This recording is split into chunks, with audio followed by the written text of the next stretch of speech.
On feeling pretty confident. Oh, yeah. Yeah, I mean, I have the routine down. I wake up, brew the coffee, grab that huge jar of organic virgin coconut oil, I think I know where this is going. and I drop a massive spoonful right into the mug, blend it, drink it, and tell myself I am hacking my metabolism. It's a very popular ritual. I Yeah. think half the tech industry starts their morning that way. Exactly. I feel like I'm in the club. Yeah. But then I started reading through this stack of research you sent. They're technical monographs on lipid chemistry and neurobiology. And I just got this sinking feeling. I'm looking at my jar of coconut oil very differently now. Have I been living a lie? Lie is a strong word. But you have definitely been living a marketing myth. Oh, no. If your goal is just to add some, tropical flavor to your coffee, you're doing great. But if you think that spoonful is giving you the high-performance brain fuel we call medium-chain triglycerides, or MCTs, Yeah? well, the biochemistry, it kind of disagrees with you. That is heartbreaking. I thought coconut oil was MCTs. It says it right on the label sometimes. Rich in MCTs. It is technically true, but it's functionally very misleading. And that's really the mission of this deep dive. Okay. We need to strip away the health food store buzzwords and just look at the hard clinical science. Because there's a molecule here that behaves so strangely. How so? It's technically a fat, but it acts more like a carb. And in some cases, it even signals like a pharmaceutical drug. A fat that acts like a drug. Okay, that's a bold claim. But before we get to the brain stuff, which I know is the highlight, we have to sort this coconut situation out. We do. What am I looking at in these chemical structures? The sources keep talking about tail length. Right. In the world of fats, size is everything. We classify them based on how long their carbon chain is. Literally, how many carbon atoms are strung together to make the tail of the molecule. Okay. The vast majority of fats you eat. Olive oil, steak fat, avocado, all of it. Those are long-chain triglycerides, LCTs. Long chain. So that's the standard fat? That's the standard. Yeah, usually 13 to 21 carbon atoms long. Got it. Now, medium-chain triglycerides, MCTs, they're the runts of the litter. They have between 6 and 12 carbons. Okay, so they're shorter. But why does that matter? Does the body actually treat a short fat that differently than a long fat? Completely differently. It's the difference between sending a letter via the post office and sending a text message. Wow. But here is the catch with your coconut oil. Coconut oil is mostly about 50% made of something called lauric acid. Lauric acid. And lauric acid has 12 carbons. Which is, 6 to 12 is medium, so 12 fits the definition. It fits the chemical definition. It gets in on a technicality, but biologically. Yeah. The body looks at that 12 carbon chain and says, this looks like a long chain to me. It digests it the slow, hard way. So it's not the magic stuff. Not at all. To get the metabolic magic, the speed, the brain fuel, you need the 8 carbon chain, which is caprylic acid, and the 10 carbon chain, capric acid. And does coconut oil have those? In tiny amounts. Yeah. Maybe 10 to 15% combined, if you're lucky. So when I'm eating raw coconut oil, I'm mostly just getting a fat that behaves like butter. Pretty much. You're not getting the hack. So to get the good stuff, the C8 and C10, you have to actually extract it. Exactly. That's why real clinical MCT oil is called fractionated. They heat the coconut oil, they apply heat and pressure, and they literally strip away all the long chains and the lauric acid. And just isolate the C8 and C10. That's all that's left. You know, fractionated always sounds a bit industrial. I usually try to eat whole foods. Is there a reason nature doesn't just give us a C8 nut or something? Because nature isn't trying to hack your metabolism. Fair point. Nature designs fats for storage. The coconut palm wants to feed the sprouting seeds slowly, over months. It wants stable, slow-burning energy. Right. It doesn't want the seed to burn all its fuel in 20 minutes. Exactly.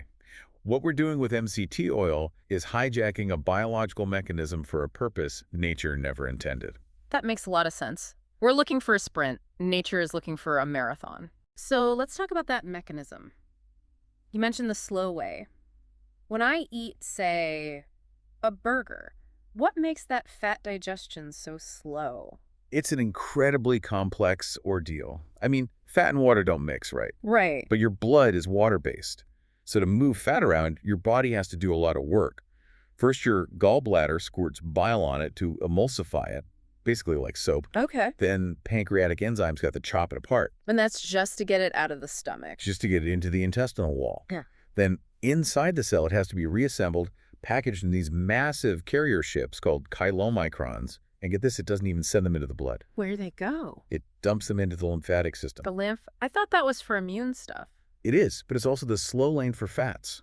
The fat has to travel all through the lymph, bypass the liver completely at first, and then eventually drip into the bloodstream near your heart. It sounds exhausting. It is the scenic route. Hmm. A lot of it gets grabbed by fat cells for storage before the liver ever even gets a chance to burn it.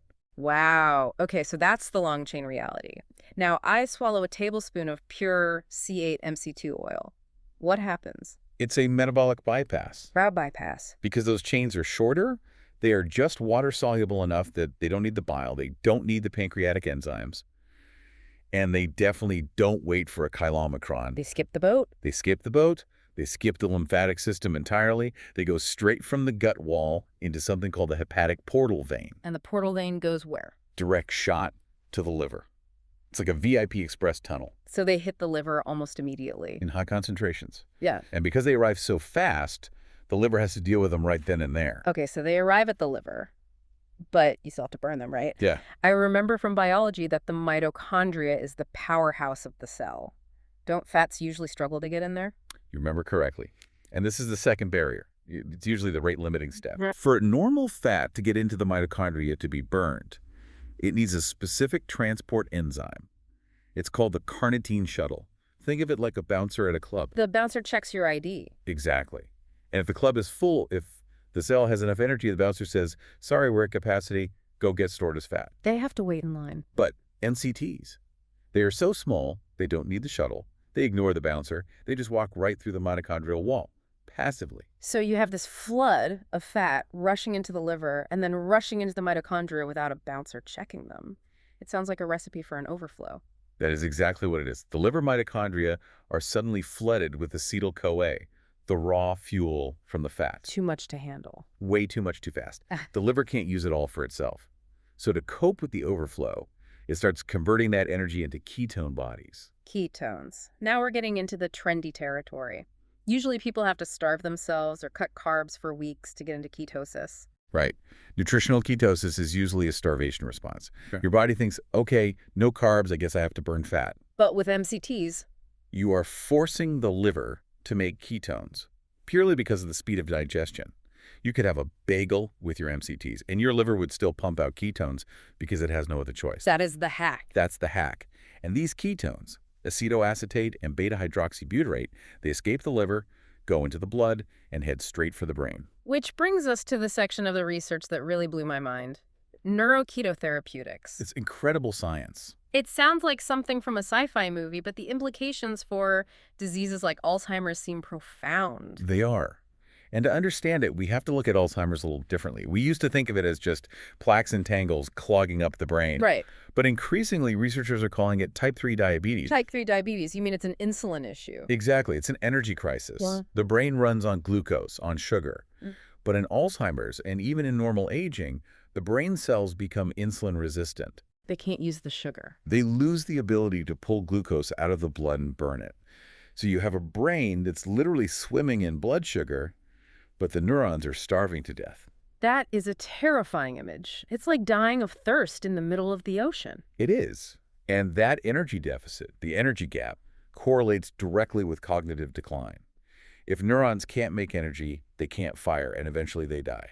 But there's a loophole. There is. Yeah. Even when a brain cell has lost the ability to use glucose, its ability to use ketones remains perfectly intact. So ketones are the backup generator. They are the high-octane backup generator that use a completely different doorway to get into the cell. So you can flood the blood with ketones using MCTs, bypass that broken glucose mechanism, and basically turn the lights back on. Is this just a theory, or are we actually seeing this in patients? We are seeing it. The sources highlighted one study, a randomized controlled trial, where they gave Alzheimer's patients a C8-C10 supplement. And what happened?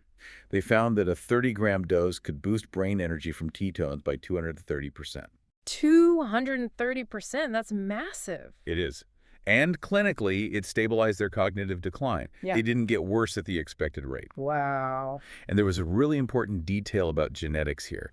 Are you familiar with the APOE4 gene? I've heard of it. It's the Alzheimer's gene, right? If you have it, your risk goes way up. It does. And tragically, a lot of Alzheimer's drugs just fail in people with that gene. But in this MCT trial, Let me guess. the benefit worked regardless of their APOE4 status. Because energy is energy. If you feed a starving cell, it just functions better no matter its genes. That offers so much hope. But the notes also mention this isn't just about fuel. These fats are acting like signals, like they're telling the brain to calm down. This is where we get into the therapeutics part. It turns out capric acid, that's the 10-carbon chain, does something remarkable. It directly interacts with receptors in the brain called AMPA receptors. Okay, I'm going to need a translation for AMPA. Think of AMPA receptors as the volume knob for your neurons. When they're activated, the neuron fires. In epilepsy and in neurodegenerative diseases, that volume knob is stuck on max. It's just constant firing. Uncontrollable. We call it excitotoxicity. They literally fire themselves to death. And C10 turns the knob down. Precisely. C10 sits on that receptor and inhibits it. It calms the electrical storm. This is actually why the ketogenic diet was first developed in the 1920s. Not for weight loss. Not at all. It was for epilepsy. Right. I always forget that. Before it was a weight loss trend, it was a medical treatment for kids with seizures. And it worked. But the classic keto diet is brutal. I mean, zero sugar, minimal protein, eating spoonfuls of lard. It's very hard for a kid to live that way. Yeah, I can't imagine. But because MCTs are so potent at making ketones, and because C10 has that drug-like effect, you can use an MCT-based diet that allows for way more protein and carbohydrates. So the kid can actually eat a somewhat normal meal, take the MCT supplement, and still get the seizure protection. Yes. In what's called refractory pediatric epilepsy, these are kids where drugs stopped working. MCT interventions reduce seizure frequency by over 50%. That's life-changing, just from a dietary fat. Okay, speaking of diet, we have to pivot to the reason 90% of people probably clicked on this. Weight loss. Weight loss. Metabolism. If these things burn so fast, does that mean they burn off my belly fat too? I wish I could say yes without any hesitation, but it's a bit nuanced. There is a mechanism called the thermic effect of food, or T2F. TF. Okay. Because the liver works so hard to oxidize these MCTs immediately, it generates heat. You actually burn more calories digesting MCTs than you do, say, digesting olive oil. So free calorie burning, I like that. It's about 45 to 100 extra calories a day. So it's like walking an extra mile. It's helpful, but it won't melt 10 pounds overnight. The bigger factor is probably satiety. Exactly. Feeling full, the ketones suppress ghrelin, the hunger hormone, and they boost peptide YY. So people generally just eat less. Okay, so it helps. But I've also seen this marketed to athletes. The pitch is always, spare your glycogen, run on rocket fuel. Ooh, yes. It sounds perfect. If I'm running a marathon, why wouldn't I just down a huge shake of this stuff at the starting line? Oh, please do not do that. You sound very concerned. I am concerned for your dignity. Biology has a speed limit.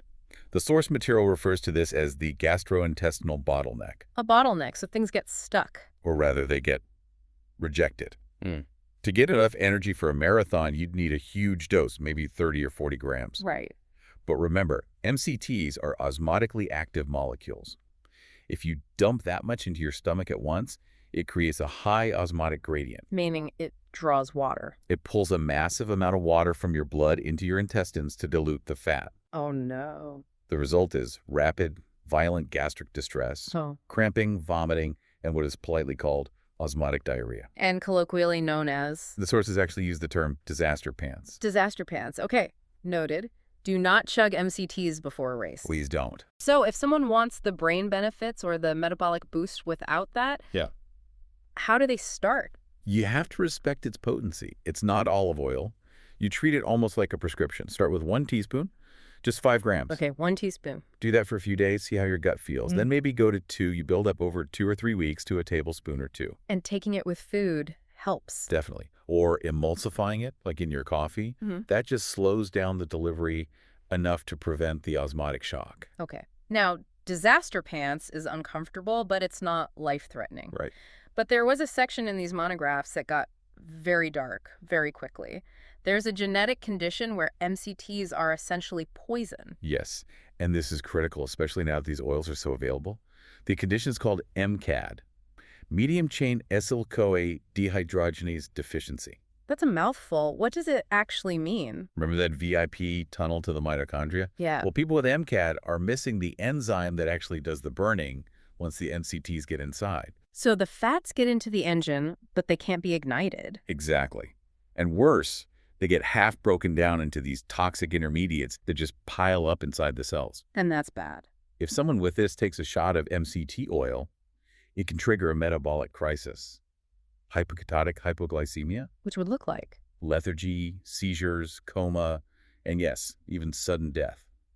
It blocks the body's ability to make energy at all. Is this something people know they have? Or is it like a silent time bomb? It's part of newborn screening in most developed countries now, which is good. But there are milder variants where an adult might not know until they stress their system, Like by taking a high dose of MCTs. or by fasting. It's scary. And weirdly, the notes mention this isn't just a human problem. No, it's not. This was a fascinating aside in the literature. Apparently, Cavalier King Charles Spaniels have a very high rate of this exact genetic mutation. Wait, really? The dog breed. My neighbor has one. Well, tell your neighbor, do not give that dog coconut oil treats or MCT supplements. For that specific breed, it can actually be fatal. That is a wildly specific but potentially life-saving fact. I will pass it on. Please do. One last practical question. We've talked about coffee and shakes. What about cooking? Can I saute my veggies in MCT oil? I would not recommend it. MCTs are chemically fragile. They have a very low smoke point, about 302 Fahrenheit or 150 Celsius. That's really low. Olive oil is much higher, right? Much higher. If you try to fry with MCT oil, it'll start smoking almost immediately. It oxidizes, which creates free radicals, exactly what you don't want, and it just tastes awful. Better. Bitter and metallic. Keep it for salad dressings, smoothies, or drizzling on a dish after it's cooked. Okay, so no frying. Let's zoom out here and synthesize this. Yep. We started with my jar of coconut oil. Your fake MCT. My slow MCT, let's say. Fair enough. And we found that the real stuff, the C8 and C10, is this metabolic hack.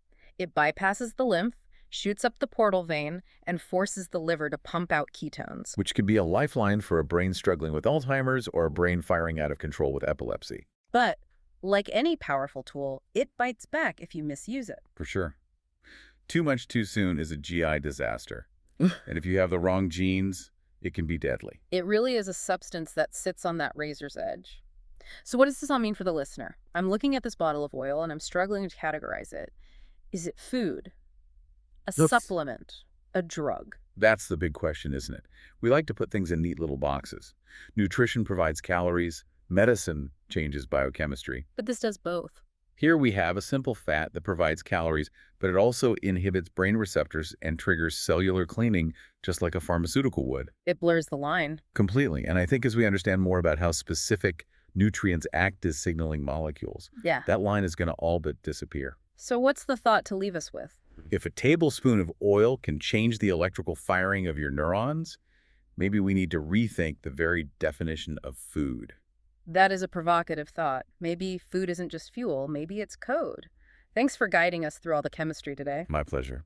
And thank you for listening to this deep dive. Check your labels, watch your dosage, and maybe leave the coconut oil for your moisturizer. We'll catch you next time.